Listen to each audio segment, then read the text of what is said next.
কোলাহলমুক্ত হচ্ছে বিভূষণীর পাড়। সাধারণত এই বিভূষণীর পাড়ে যখন আমরা আসি বিকাল টাইমে, মানে এত মানুষজন থাকে যে নিজে নিঃশ্বাস নিতে কষ্ট হয়। বাট আজকে হচ্ছে আমরা সকালের এই আবহাওয়াটা এক্সপেরিমেন্ট করতে আসছি। সকালে বিভূষণীর পাড়ে আবহাওয়াটা মানে জোস একটা আবহাওয়া।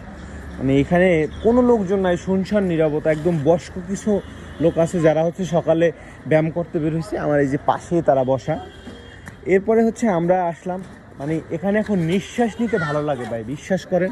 সকালে একটু মেঘলা আবহাওয়া, পানি পাশে একটা মানে বেঞ্চ আছে, মানে কোনো মানুষ নেই, শুনশান নীরবতা। এই শুনশান নীরবতার ভিতরে মানে আমার অনেক ভালো লাগতেছে।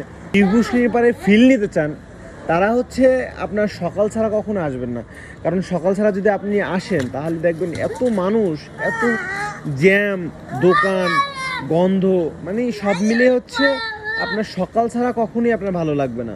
তো এই জন্য সকালে সবাই চলে আসবেন বিভূষণী পাড়ে, তাইলে বিভূষণী পাড়ের এই সত্যি আবহাওয়াটা ফিলটা নিতে পারবেন, অরিজিনাল ফিলটা।